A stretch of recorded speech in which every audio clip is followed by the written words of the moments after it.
Mixed signals are coming from United States on the Iran war, peace talks, ceasefire rejection, and now a fresh threat. What is Donald Trump's real strategy?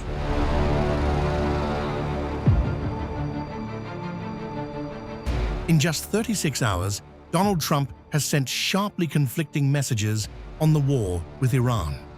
On March 20th, he rejected the idea of a ceasefire. Look, we can have dialogue, but I don't want to do a ceasefire.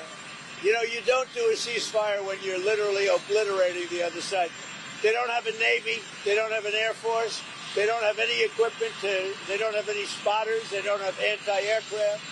They don't have radar. And their leaders have all been killed at every level. Within hours, he suggested the U.S. was considering winding down operations. By March 21st, reports indicated possible peace talks, only for Trump to then issue a stark 48-hour ultimatum to Iran to reopen the Strait of Hormuz.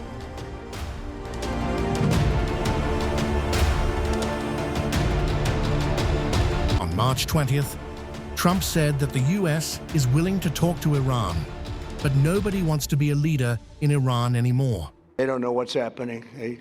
Their Navy's gone. Their Air Force is gone.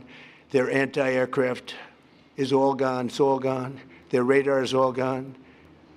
Their leaders are all gone. The next set of leaders are all gone. And the next set of leaders are mostly gone. And now nobody wants to be a leader over there anymore. We're having a hard time. We want to talk to them, and there's nobody to talk to. We have nobody to talk to. And you know what? We like it that way. However, the sharpest turn came with a warning. Reopen the Strait of Hormuz or face escalation. Trump said the U.S. could obliterate Iranian power plants if Tehran does not comply. The rapid shift from de-escalation signals to direct threats has left allies and analysts struggling to decode Washington's next move.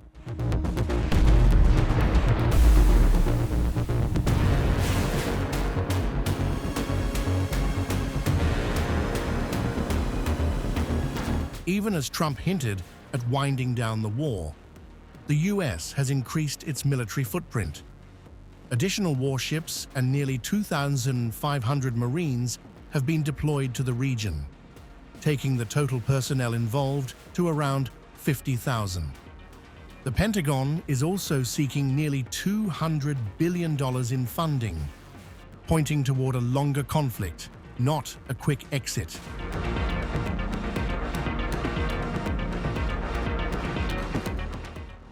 Trump has ruled out a full-scale ground invasion, but has kept other options open. Limited deployments, including special forces, remain on the table. This suggests a strategy focused on pressure and precision strikes, rather than an all-out war.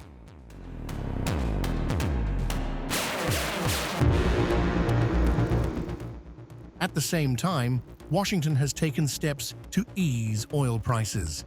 The U.S. has temporarily lifted sanctions on some Iranian oil shipments already at sea, potentially releasing millions of barrels into global markets.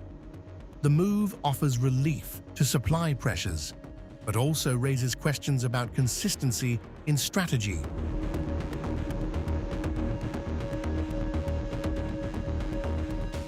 At the center of the conflict remains the Strait of Hormuz.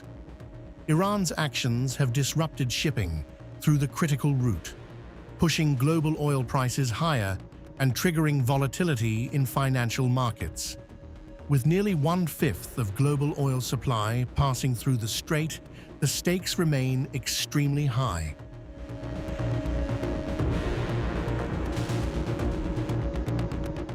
For now, the biggest concern is uncertainty. Mixed messaging, military escalation, and selective economic easing have left markets and allies guessing. The key question remains, will the 48-hour ultimatum trigger a wider conflict, or will back-channel talks lead to de-escalation?